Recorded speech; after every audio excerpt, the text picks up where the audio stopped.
What's going on, everybody? Welcome to the Rec Nation. Listen, right now we are checking out SAS operator smoked these Nairobi Insurgents. I'm here for it. You guys, one of the comments was like, Obi-Wan Nairobi. And I'm like, I gotta check this out. This has to be legendary. We've checked out a video from this channel before, Popo Medic. I've subscribed, obviously, but he did the Army Rangers smoked some Crips, okay, in 1989. So we're gonna check this out. I can't wait. I don't know what I'm in for, but listen, guys, we're back. I'm back from this middle holiday, so expect more within a week. We're going to try to get to all the comments. We're going to try to. That's the hope and dream, right? I think of every channel, and I'm letting you guys know that you all are legends, honestly, for rocking with me and this channel. We're building an awesome community slowly here, and that's what we want, you know. And it's just funny, we hit these milestones right as I was about to enter the busiest couple months of the year, which is being a parent / camp counselor for my son. So yeah, the schedule is absolutely crazy. We're gonna figure it out together. You know, sorry, I do apologize for the sporadic uploads. Absolutely crazy. I've been trying to catch up. Anyway, not the smallest violin. Let's get into this. Ready? Let's go. 3, 2, 1. Here we go.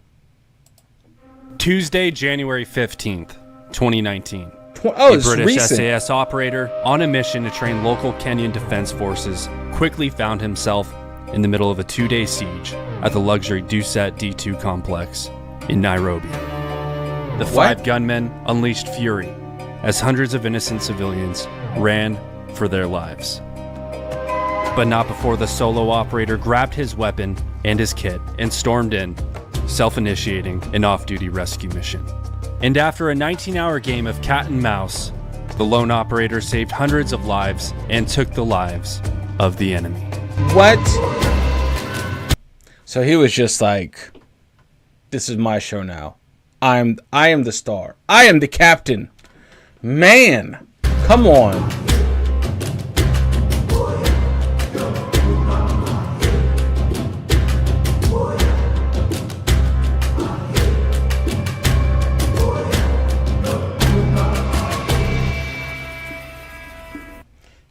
The Nairobi Duset D2 complex attack. I didn't know what this is, guys. I don't know what this is. So I'm ready to learn. Let's go.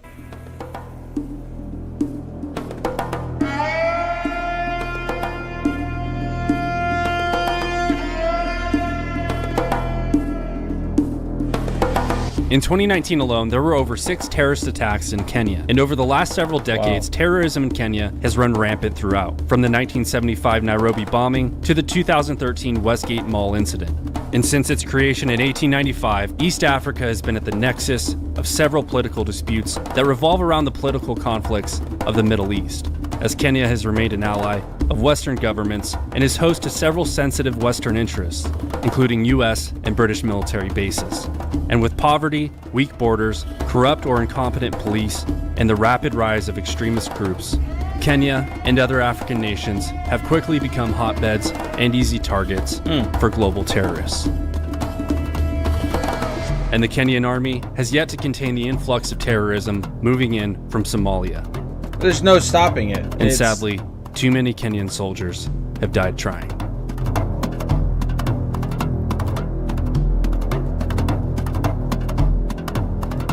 At the forefront of Kenya's counterterrorism efforts are the Kenyan Defense Forces' well-armed and well-trained Special Operations Forces. The Kenyan Special Operations Regiment, the 30th Special Forces Battalion, and the 40th Ranger Strike Force, who have all received their training from both U.S. and British Military Special Operations Command, such as the U.S. Army's highly capable Green Berets and the United Kingdom's ultra-secretive Special Air Service.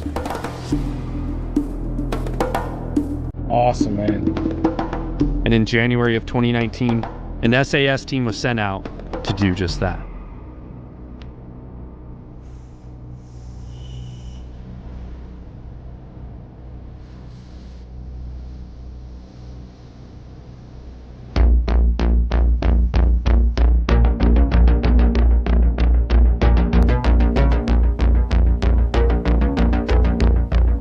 Amongst the SAS team was a team member by the name of Christian Craighead, a seasoned operator who first joined the British Army at 16 years old in 1992. He began his career as a junior paratrooper before coming of age and moving onward to the paratrooper regiment, which for comparison to the United States, a British paratrooper is the same thing as an Army Ranger. After serving 3 years as a paratrooper, Craighead then joined the Pathfinders, which again, for U.S. comparison, it's like MARSOC. He deployed with the Pathfinders to Iraq during the 2003 invasion of Iraq, where he led reconnaissance missions.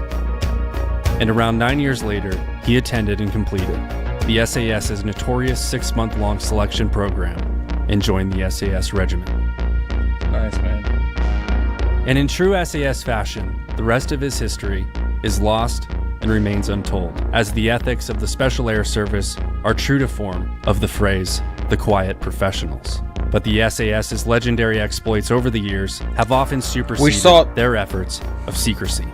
The end came with an assault on the building by the Army's Special Air Services Regiment, the SAS. And at the tip of their spear lies the 22nd SAS Regiment, the Special Air Services Tier 1 unit, of which Craighead belonged. And when his seemingly peaceful training mission in Kenya took an unpredictable turn, Craighead delivered the gunman an unpredictable turn of his own. And on the afternoon of January 19th, at approximately 3 p.m., at the 5-star Duset D2 hotel complex, as guests were having lunch and shopping around, 5 Kenyan nationals of non-Somali descent were moments away from executing a calculated attack. Wow. The terrorist cell had traveled to the complex from their home base located in Somalia. Armed with AK-47s, hand grenades, and an IED, the men staged outside of the complex.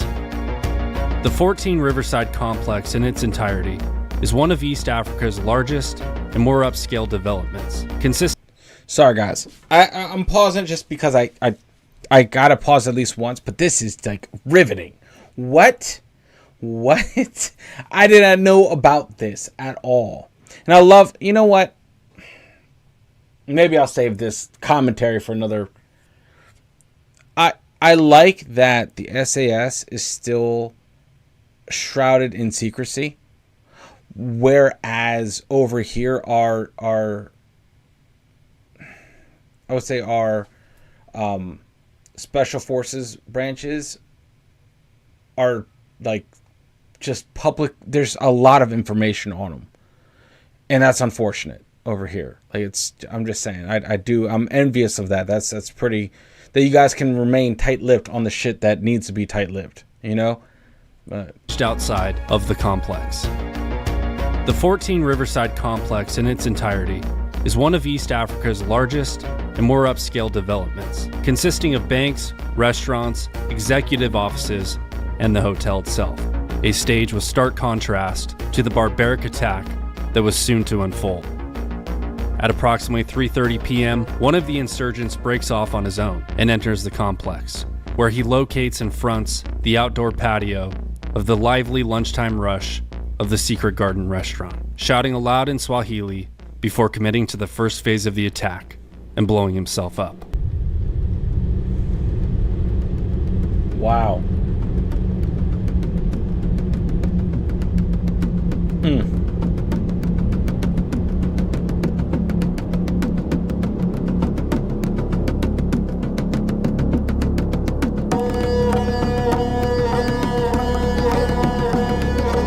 Once the explosion was heard, the 4 men began their assault, where they engaged 2 Kenyan police officers guarding the gate. The men then threw hand grenades at 3 unattended parked cars, setting phase 2 of the attack into motion. 2 explosions to create panic and confusion. The 4 men then entered the complex and split up into 2 groups as they made their way to the first office block and began shooting and throwing grenades inside. And at this point, everyone is trying to escape and call for help by any means necessary.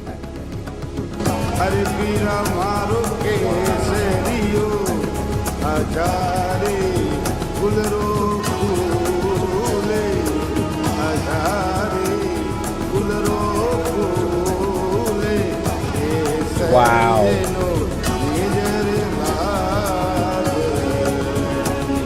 Wow, that's crazy.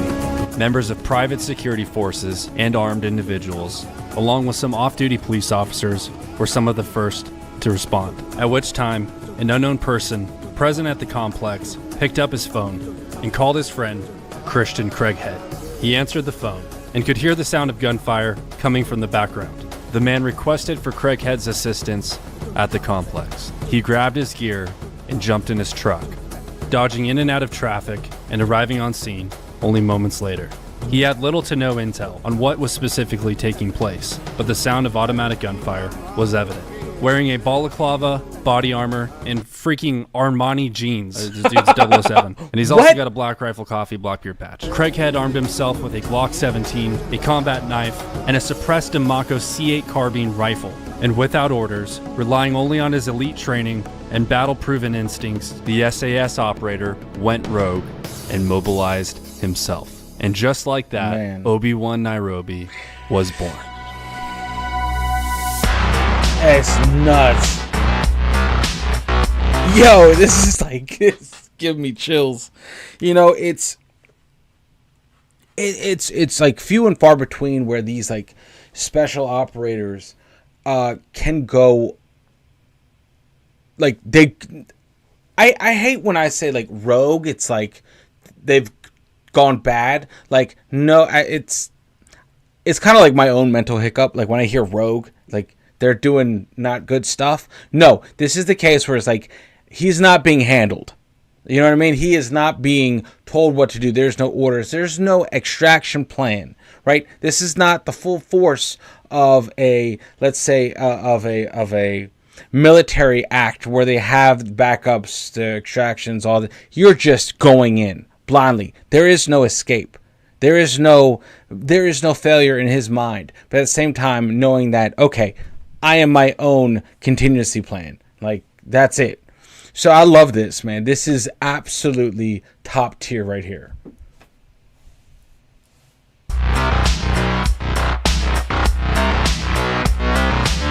Craighead could be seen escorting dozens of civilians out of the complex, and even carrying out the wounded. And with each pull, he turned around and went right back in and did it again.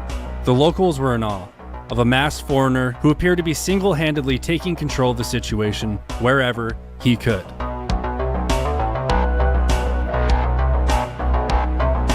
It wasn't long until reinforcements showed up.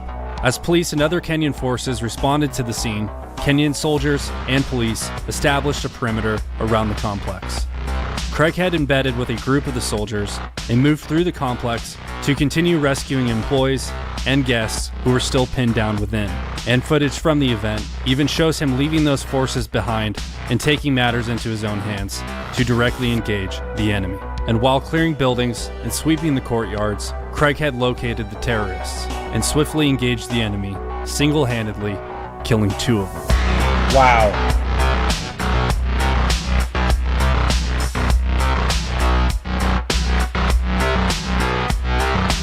Gunfire That's altogether had ceased, and authorities and Craighead alike began to clear the rest of the complex, as the actual number of attackers was unknown at this time. He assisted with coordinating logistics with local Kenyan authorities, went room to room searching for remaining attackers, and provided remaining civilians with a safe escort to the outside perimeter of the complex.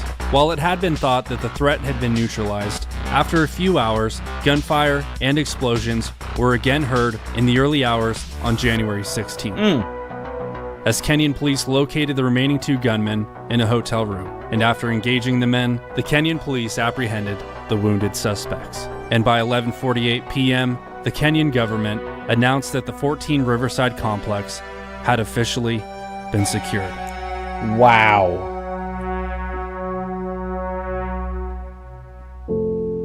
That dude, main character right there. Nuts, dude.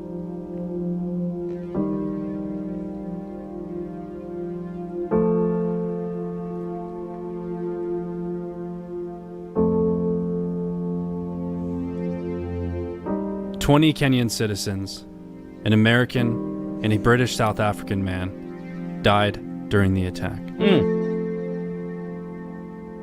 The terror group Al-Shabaab issued a statement claiming the attack was coordinated with the assistance of Al-Qaeda as retaliation for the relocation of the U.S. Embassy in Israel.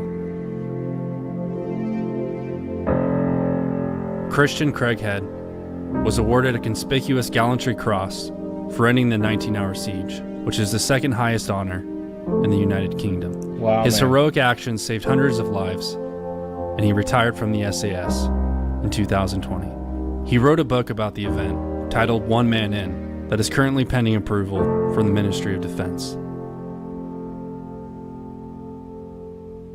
Wow, man. Hey guys, if you enjoyed Like- this video, Is there anything else? Is this just a call to action? Because I've already actioned on this channel. I've already actioned on this channel. So, hold on. Ministry of Defense. Anyways, thanks for watching, and I'll see you guys in the next video. Goodbye. That's awesome, man. What is that? Green Beret shootout, ambush, Tonga Tonga. That is dope, man. Guys, that was phenomenal. That was phenomenal. Now I feel like I need to know more. You know, I just wish, like, I don't wish that, like, we needed this kind of response. Like, I would, you know, obviously in a perfect world that we don't live in, none of us claim to live in. You know, I'm so glad that there are special operators out there amongst us that have the talent and the skill and the training to rapidly overcome obstacles like this. You know, let me know if there's any more of these individual stories. I will put this in a playlist of individuals, the legends of battle. I put them all there, like the individual stories. You know, not necessarily like the war stories, but the individualistic ones. I place in those on that playlist. That's where you can find those videos. But anyway, guys, this was absolutely nuts. Thank you for commenting this. Obi-Wan Nairobi. That is a legendary name for sure. So let me know what else is next, guys. There's a mountain of comments I have to get to and I have to read and react to. So thank you. Thank you, guys. We're building this channel together, little at a time. You guys are all legends. Make sure you unplug and do something legendary. And I will see you all in the next video. Later, guys.